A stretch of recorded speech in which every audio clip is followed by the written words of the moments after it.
नमस्कार, मैं हूं निशा और आप देख रहे हैं पंजाब केसरी टीवी। बिहार विधानसभा चुनाव पर पंजाब केसरी की खास कवरेज चल रही है। इस कवरेज में मैं आपको एक लोकसभा सीट के तहत आने वाले सभी विधानसभा सीटों की समीकरण के बारे में विस्तार से जानकारी देती हूं। इसी सिलसिले में आज वैशाली लोकसभा सीट के तहत आने वाले 6 विधानसभा क्षेत्र पर मैं विस्तार से चर्चा करूंगी। ये 6 सीटें हैं वैशाली, कांटी, मीनापुर, बरूराज, साहिबगंज और पारू। अब आपको बारी बारी से वैशाली लोकसभा सीट की 6 विधानसभा सीटों के बारे में मैं विस्तार से एक रिपोर्ट दिखाती हूं। सबसे पहले बात करते हैं वैशाली विधानसभा सीट के समीकरण पर। 2024 के लोकसभा चुनाव में वैशाली विधानसभा सीट पर चिराग की उम्मीदवार वीणा देवी ने आरजेडी पर 27,325 वोट की लीड ली थी। वैशाली सीट पर राजपूत, भूमिहार, यादव, कुर्मी, कोयरी और निषाद वोटरों की महत्वपूर्ण भूमिका है। अगर ये लीड कायम रहने पर वैशाली सीट पर एनडीए सफल रही तो यहां फिर से कांग्रेस को हार का सामना करना पड़ सकता है। बिहार के 243 विधानसभा सीटों में से एक वैशाली विधानसभा सीट है। वैशाली जिले में स्थित ये विधानसभा क्षेत्र वैशाली लोकसभा निर्वाचन क्षेत्र के अंतर्गत आता है। इस सीट पर साल 1967 में हुए चुनाव में कांग्रेस के ललितेश्वर प्रसाद शाही विजयी रहे थे। 1969 में एलटीसी के ललितेश्वर प्रसाद शाही वैशाली से दोबारा चुनाव जीतने में सफल रहे थे। 1972 में इस सीट पर कांग्रेस ने एक बार फिर से कब्जा जमाया और ललितेश्वर प्रसाद शाही तीसरी बार विधायक चुने गए थे। 1977 में जनता पार्टी के नागेंद्र प्रसाद सिंह चुनाव जीते थे। 1980 में जनता पार्टी सेकुलर, 1985 में लोकदल और 1990 में जनता दल के वृषण पटेल विधायक चुने गए थे। 1991 में हुए उपचुनाव में कांग्रेस के एचके शाही चुनाव जीते थे। 1995 में ये सीट एक बार फिर से जनता दल के खाते में गई और राजकिशोर सिन्हा विधायक चुने गए थे। 2000 में वैशाली में कांग्रेस की उम्मीदवार वीणा शाही चुनाव जीतने में सफल रही थी। 2005 से लेकर अभी तक इस सीट पर जेडीयू का ही कब्जा है। 2005 के फरवरी, अक्टूबर और 2010 में वृषण पटेल ने वैशाली में विरोधियों को मात दी थी। वहीं 2015 में वैशाली में राजकिशोर सिन्हा विधायक चुने गए थे, लेकिन 2020 के चुनाव में जेडीयू के सिद्धार्थ पटेल ने बाजी पलट दी थी। वहीं 2020 के चुनाव में वैशाली सीट पर जेडीयू उम्मीदवार सिद्धार्थ पटेल ने जीत हासिल की थी। सिद्धार्थ पटेल को 69,780 वोट मिला था, जबकि कांग्रेसी उम्मीदवार संजय सिंह 62,367 वोट लाकर दूसरे स्थान पर रहे थे। इस तरह से सिद्धार्थ पटेल ने संजय सिंह को 7,413 वोट के मार्जिन से हरा दिया था। वहीं एलजेपी उम्मीदवार अजय कुमार कुशवाहा 33,351 वोट लाकर तीसरे स्थान पर रहे थे। वहीं 2015 के विधानसभा चुनाव में वैशाली सीट पर जेडीयू के कैंडिडेट राजकिशोर सिन्हा ने जीत हासिल की थी। राजकिशोर सिन्हा ने हिंदुस्तानी आवाम मोर्चा के वृषण पटेल को 31,061 वोटों से हराया था। राजकिशोर सिन्हा को कुल 79,286 वोट मिला था, जबकि दूसरे नंबर पर रहे वृषण पटेल को कुल 48,225 वोट मिले थे। तो वहीं तीसरे स्थान पर रहे निर्दलीय कैंडिडेट विनय पासवान को कुल 975 वोट मिले थे। वहीं 2010 में हुए विधानसभा चुनाव में वैशाली सीट पर जेडीयू के कैंडिडेट वृषण पटेल ने जीत हासिल की थी। वृषण पटेल ने आरजेडी उम्मीदवार वीणा शाही को 12,828 वोटों के मार्जिन से हराया था। वृषण पटेल को कुल 60,950 वोट मिला था, जबकि दूसरे नंबर पर रही वीणा शाही को कुल 48,122 वोट मिला था। तो वहीं तीसरे स्थान पर रहे निर्दलीय उम्मीदवार राजकिशोर सिन्हा को कुल 5,097 वोट मिला था। वहीं 2005 में हुए विधानसभा चुनाव में वैशाली सीट पर जेडीयू के कैंडिडेट वृषण पटेल ने जीत हासिल की थी। वृषण पटेल ने कांग्रेस की वीणा शाही को 2,495 वोट के मार्जिन से हराया था। वृषण पटेल को कुल 34,426 वोट मिले थे, जबकि दूसरे नंबर पर रही वीणा शाही को कुल 31,931 वोट मिले थे। तो वहीं तीसरे स्थान पर रहे लोजपा के अंजनी सिन्हा को कुल 11,692 वोट मिले थे। अब कांटी विधानसभा सीट के गुणागणित पर डालते हैं एक नजर। विधानसभा कांटी विधानसभा सीट वैशाली लोकसभा के तहत आती है। 1951 में ही कांटी सीट अस्तित्व में आई थी। 1951, 1957 और 1962 में इस सीट पर हुए विधानसभा चुनाव में कांग्रेसी कैंडिडेट यमुना प्रसाद त्रिपाठी ने लगातार जीत हासिल की थी। 1967 में कांटी में हुए विधानसभा चुनाव में कांग्रेसी कैंडिडेट एमपी सिन्हा ने विरोधियों को मात देने में कामयाबी हासिल की थी। 1969 में कांटी सीट से एलटीसी की टिकट पर हरिहर प्रसाद शाही ने विरोधियों को शिकस्त दे दी थी। 1972 के कांग्रेसी कैंडिडेट शंभू शरण ठाकुर ने कांटी में हुए विधानसभा चुनाव में जीत का परचम लहराया था। 1977 में जेएनपी की टिकट पर यहाँ से ठाकुर प्रसाद सिंह ने विरोधियों को बुरी तरह हरा दिया था। 1980 और 1985 में एसयूसी के कैंडिडेट नलिनी रंजन सिंह ने जनता का समर्थन हासिल कर लिया था। 1990 में जनता दल की टिकट पर नलिनी रंजन सिंह ने एक बार फिर जनता का भरोसा जीत लिया था। वहीं 1995 में मुफ्ती मोहम्मद कासिम ने जनता दल की टिकट पर कांटी में विरोधियों को शिकस्त दे दी थी। 2000 के चुनाव में कांटी से गुलाम जिलानी वारसी ने आरजेडी की टिकट पर जीत हासिल की थी। वहीं 2005 और 2010 के विधानसभा चुनाव में कांटी सीट से अजीत कुमार ने जीत हासिल की थी। वहीं 2015 में निर्दलीय कैंडिडेट अशोक कुमार चौधरी ने कांटी सीट से जनता का समर्थन हासिल करने में कामयाबी हासिल कर ली थी। 2020 में आरजेडी कैंडिडेट मोहम्मद इजराइल मंसूरी ने विरोधियों को मात दे दी थी। इस बार भी मंसूरी ही एनडीए के कैंडिडेट को टक्कर दे सकते हैं। वहीं 2020 के विधानसभा चुनाव में कांटी विधानसभा सीट पर आरजेडी उम्मीदवार मोहम्मद इजराइल मंसूरी ने जीत का परचम लहराया था। मोहम्मद इजराइल मंसूरी को 64,458 वोट लाकर पहले स्थान पर रहे थे, तो निर्दलीय कैंडिडेट अजीत कुमार 54,144 वोट लाकर दूसरे स्थान पर रहे थे। इस तरह से मोहम्मद इजराइल मंसूरी ने अजीत कुमार को 10,314 वोटों के अंतर से हरा दिया था।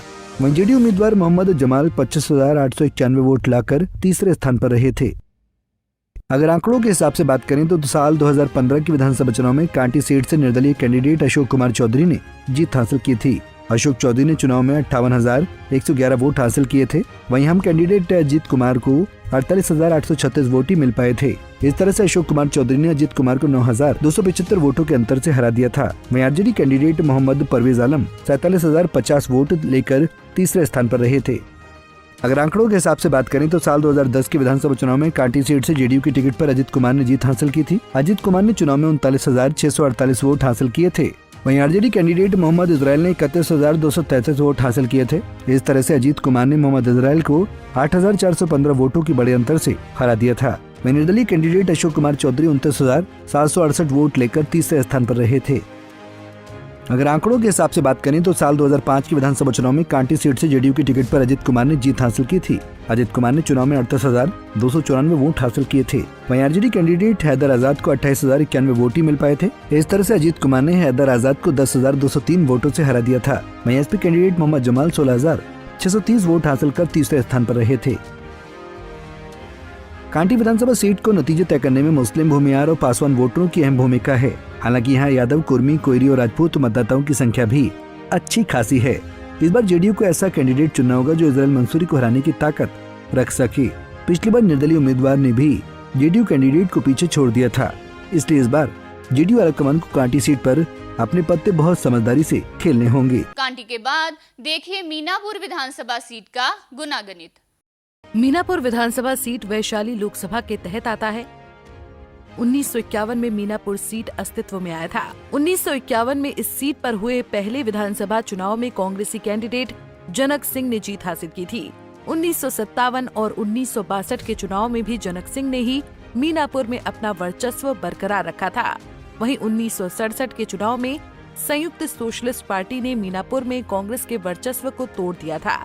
1967 के चुनाव में संयुक्त सोशलिस्ट पार्टी के कैंडिडेट M.R.K. दास ने जनता का भरोसा हासिल करने में कामयाबी हासिल की थी, लेकिन 1969 के विधानसभा चुनाव में कांग्रेसी कैंडिडेट जनक सिंह ने एक बार फिर मीनापुर सीट पर जीत का परचम लहरा दिया था। 1972 में हुए चुनाव में मीनापुर सीट से एनसीओ कैंडिडेट महंत रामकिशोर दास ने विरोधियों को चारों खाने चित कर दिया था। वहीं 1977 में जेएनपी के कैंडिडेट नगेंद्र प्रसाद सिंह ने मीनापुर की जनता का भरोसा जीत लिया था। 1980 में मीनापुर में सीपीआई कैंडिडेट जनकधारी प्रसाद कुशवाहा ने विरोधियों को मात दे दी थी। 1985 में मीनापुर सीट से लोकदल की टिकट पर हिंद केसरी यादव ने जनता का भरोसा जीत लिया था। 1990 और 1995 में मीनापुर सीट से हिंद केसरी यादव लगातार 2 बार जनता दल की टिकट पर विरोधियों को मात देने में कामयाब रहे।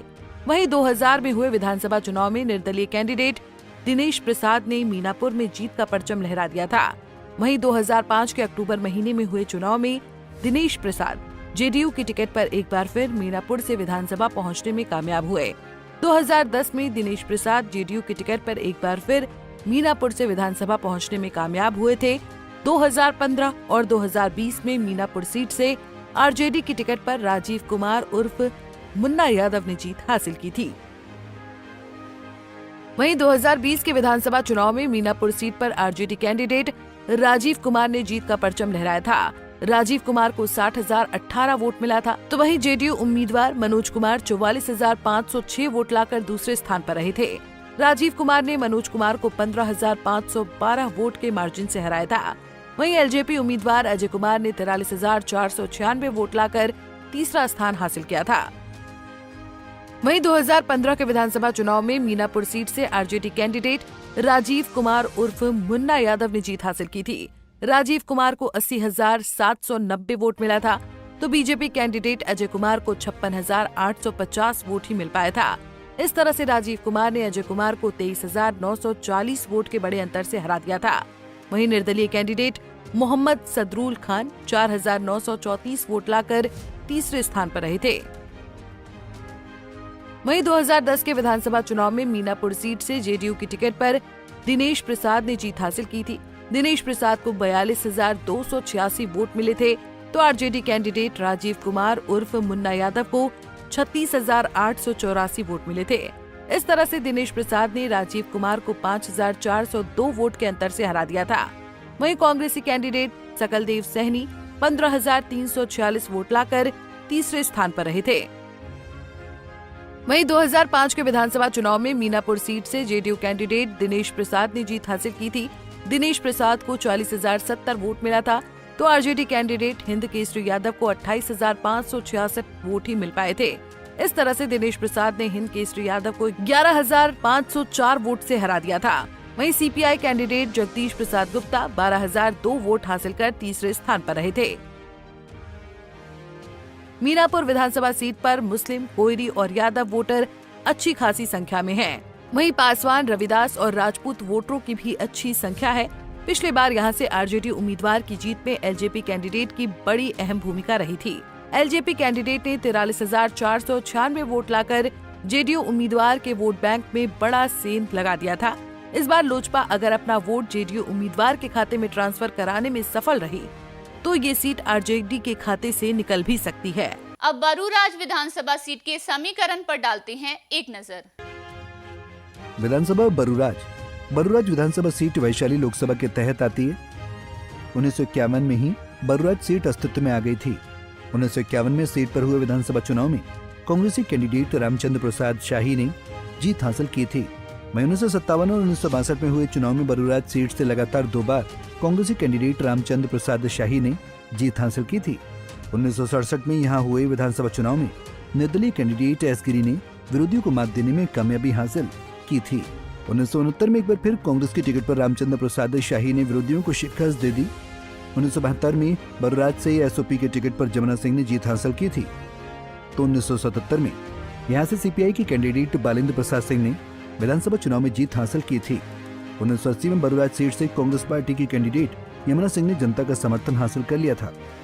1985 में बरूराज सीट से शशि कुमार राय ने लोकदल की टिकट पर बरूराज में जीत हासिल की थी। वहीं 1990 और 1995 के चुनाव में शशि कुमार राय ने जनता दल की टिकट पर विरोधियों के पांव बरूराज में नहीं टिकने दिए। 2000 और 2005 में बरूराज सीट पर जेडीयू की टिकट पर शशि कुमार राय ने लगातार 2 बार जीत हासिल की थी।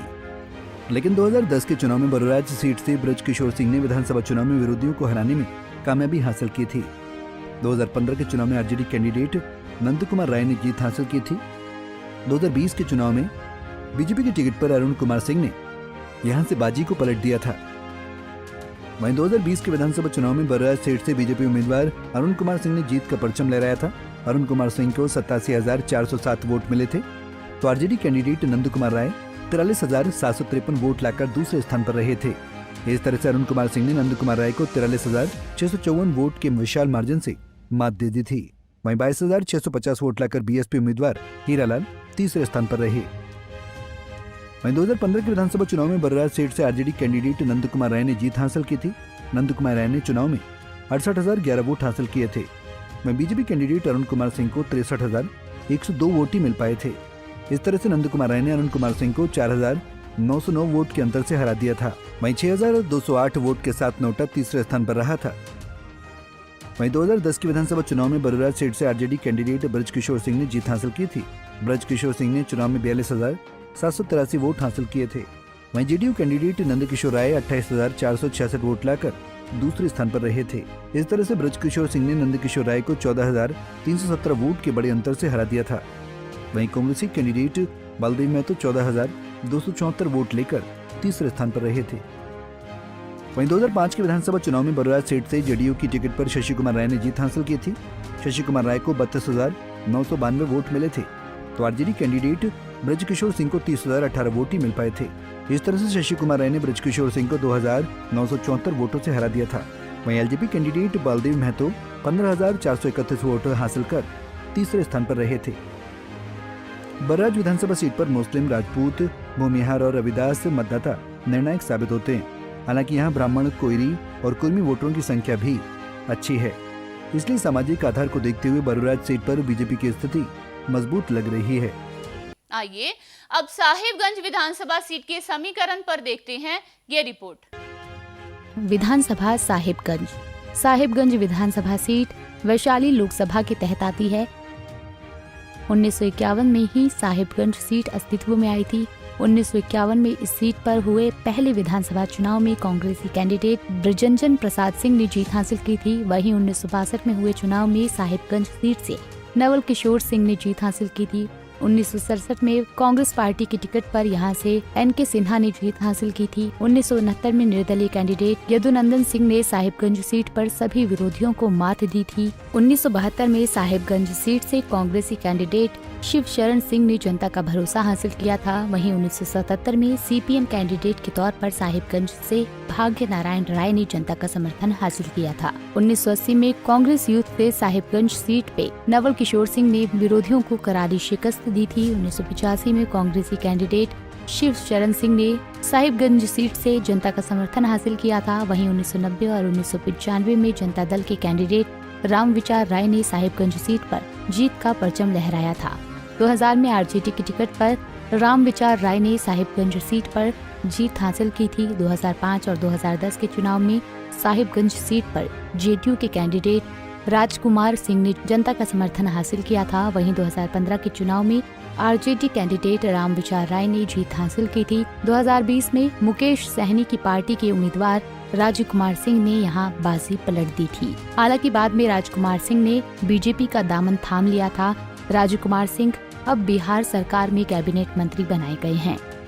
वहीं 2020 के विधानसभा चुनाव में साहिबगंज सीट पर राजकुमार सिंह ने जीत का परचम लहराया था। राजकुमार सिंह को 81,203 वोट मिले थे, तो RJD candidate Ramvichar Rai 65,870 vote लाकर दूसरे स्थान पर रहे थे। इस तरह से राजकुमार सिंह ने रामविचार राय को 15,333 वोट के अंतर से हराया था। वहीं एलजेपी उम्मीदवार कृष्ण कुमार सिंह 5,382 वोट लाकर तीसरे स्थान पर थे। वहीं 2015 के विधानसभा चुनाव में साहिबगंज सीट से आरजेडी कैंडिडेट रामविचार राय ने जीत हासिल की थी। रामविचार राय को 70,583 वोट मिले थे, तो बीजेपी कैंडिडेट राजकुमार सिंह को 59,923 वोट ही मिले थे। इस तरह से रामविचार राय ने राजकुमार सिंह को 10,660 वोट के अंतर से हराया था। वहीं निर्दलीय कैंडिडेट अजीमुल्लाह अंसारी 6,716 वोट के साथ तीसरे स्थान पर थे। वहीं 2010 के विधानसभा चुनाव में साहिबगंज सीट से जेडीयू कैंडिडेट राजकुमार सिंह ने जीत हासिल की थी। राजकुमार सिंह को 46,606 वोट मिले थे, तो आरजेडी कैंडिडेट रामविचार राय ने 41,690 वोट लाकर दूसरा स्थान पाया था। इस तरह से राजकुमार सिंह ने रामविचार राय को 4,916 वोट के अंतर से हराया था। वहीं कांग्रेसी कैंडिडेट महाचंद्र प्रसाद सिंह 14,020 वोट लाकर तीसरे स्थान पर थे। वहीं 2005 के विधानसभा चुनाव में साहिबगंज सीट से जेडीयू कैंडिडेट राजू कुमार सिंह ने जीत हासिल की थी। राजू कुमार सिंह को 47,951 वोट मिले थे, तो आरजेडी कैंडिडेट रामविचार राय को 42,323 वोट ही मिल पाए थे। इस तरह से राजू कुमार सिंह ने रामविचार राय को 5,628 वोट से हराया था। वहीं निर्दलीय कैंडिडेट शिवचरण राम 3,972 वोट हासिल कर तीसरे स्थान पर रहे थे। साहिबगंज विधानसभा सीट पर राजपूत, यादव, मुस्लिम और भूमिहार मतदाताओं की संख्या ज्यादा है। यहाँ वैश्य के अलावा निषाद और पिछड़ी जातियों के वोट भी निर्णायक होते हैं। वैसे राजू कुमार सिंह के खिलाफ मुकेश सहनी बड़ा दाव चलने वाले हैं। इससे राजू कुमार सिंह को निषाद वोटरों का नुकसान हो सकता है। ऐसे में ये देखना अहम होगा कि राजू कुमार सिंह इस चुनौती का सामना कैसे कर पाएंगे। आइए अब पारू विधानसभा सीट के गुनागणित पर डालते हैं एक नजर। विधानसभा पारू विधानसभा सीट वैशाली लोकसभा के तहत आता है। 1957 में पारू सीट पर हुए पहले विधानसभा चुनाव में कांग्रेसी कैंडिडेट नवल किशोर सिन्हा ने जीत हासिल की थी। 1962 में हुए चुनाव में पारू सीट से कांग्रेस के टिकट पर चंदू राम ने जनता का भरोसा हासिल किया था। वहीं 1967 में यहां हुए विधानसभा चुनाव में संयुक्त सोशलिस्ट पार्टी के कैंडिडेट SS सिंह ने जीत हासिल की थी। 1969 और 1972 में लगातार 2 बार कांग्रेसी कैंडिडेट वीरेंद्र कुमार सिंह ने पारू में विरोधियों को शिकस्त दी थी। 1977 में पारू से जनता पार्टी के कैंडिडेट श्याम कुमार प्रसाद सिंह ने जीत हासिल की थी। वहीं 1980 में पारू सीट पर JNP SR के टिकट पर नीतीश्वर प्रसाद सिंह ने जनता का समर्थन हासिल किया था। 1985 में यहां से लोकदल के टिकट पर उषा सिंह ने सभी विरोधियों को शिकस्त दी थी। 1990 में पारू से निर्दलीय कैंडिडेट वीरेंद्र कुमार सिंह ने जनता का भरोसा हासिल किया था। 1995 में पारू से मिथिलेश प्रसाद यादव ने जनता दल की टिकट पर विधानसभा चुनाव में कामयाबी हासिल की थी। वहीं 2000 के विधानसभा चुनाव में पारू से एक बार फिर मिथिलेश प्रसाद यादव ने जीत हासिल की थी, लेकिन 2005, 2010, 2015 और 2020 के चुनाव में बीजेपी कैंडिडेट अशोक कुमार सिंह ने लगातार 4 बार जीत का परचम लहराया था। वहीं 2020 के विधानसभा चुनाव में पारू सीट पर बीजेपी कैंडिडेट अशोक कुमार सिंह ने जीत का परचम लहराया। अशोक कुमार सिंह को 77,392 वोट मिले थे, तो निर्दलीय उम्मीदवार शंकर प्रसाद 62,694 वोट लाकर दूसरे स्थान पर रहे थे। इस तरह से अशोक कुमार सिंह ने शंकर प्रसाद को 14,698 वोट के अंतर से हराया था। वहीं कांग्रेस उम्मीदवार अनुनय सिन्हा 13,861 वोट लाकर तीसरे स्थान पर पिछड़ गए थे। वहीं 2015 के विधानसभा चुनाव में पारू सीट से बीजेपी कैंडिडेट अशोक कुमार सिंह ने जीत हासिल की थी। अशोक कुमार सिंह को 80,445 वोट मिले थे। वहीं RJD कैंडिडेट शंकर प्रसाद को 66,906 वोट ही मिल पाए थे। इस तरह से अशोक कुमार सिंह ने शंकर प्रसाद को 13,539 वोट के अंतर से हराया था। वहीं 5,825 वोट के साथ नोटा तीसरे स्थान पर था। वहीं 2010 के विधानसभा चुनाव में पारू सीट से बीजेपी कैंडिडेट अशोक कुमार सिंह ने जीत हासिल की थी। अशोक कुमार सिंह को 53,609 वोट मिले थे, तो RJD कैंडिडेट मिथिलेश प्रसाद यादव ने 34,582 वोट लाकर दूसरा स्थान प्राप्त किया था। इस तरह से अशोक कुमार सिंह ने मिथिलेश प्रसाद यादव को 19,027 वोट के बड़े अंतर से हराया था। वहीं कांग्रेसी कैंडिडेट अनुनय सिन्हा 11,337 वोट लाकर तीसरे स्थान पर थे। वहीं 2005 के विधानसभा चुनाव में पारू सीट से बीजेपी कैंडिडेट अशोक कुमार सिंह ने जीत हासिल की थी। अशोक कुमार सिंह को 43,569 वोट मिले थे, तो RJD कैंडिडेट मिथिलेश प्रसाद यादव को 40,479 वोट ही मिल पाए थे। इस तरह से अशोक कुमार सिंह ने मिथिलेश प्रसाद यादव को 3,080 वोट से हराया था। वहीं BSP candidate Shankar Mahto 5,062 vote हासिल कर तीसरे स्थान पर रहे थे। एक नजर 2005 विधानसभा चुनाव के नतीजों पर। पारू विधानसभा सीट के नतीजों को तय करने के लिए मुस्लिम और यादव वोटरों की सबसे अहम भूमिका है। इसके अलावा राजपूत, भूमिहार, कोयरी और रविदास वोटरों की संख्या भी यहां अच्छी खासी है। मैट्रिक तक पढ़ाई करने वाले मौजूद विधायक अशोक कुमार सिंह इस इलाके में काफी लोकप्रिय हैं, इसलिए लगातार 4 बार अशोक कुमार सिंह पारू में जीत का परचम लहरा चुके हैं। अगर पुराने इतिहास को देखें तो अशोक कुमार सिंह को मात देने के लिए RJD को बड़ा दाव खेलना होगा। आज वैशाली लोकसभा क्षेत्र की सभी 6 विधानसभा सीटों पर आपको ये रिपोर्ट दिखाई गई। बिहार विधानसभा चुनाव पर हमारी विशेष कवरेज जारी रहेगी। आगे किसी और लोकसभा क्षेत्र के विधानसभा सीटों के समीकरण पर चर्चा की जाएगी। तब तक आप तमाम अहम खबरों के लिए देखते रहिए पंजाब केसरी टीवी। नमस्कार।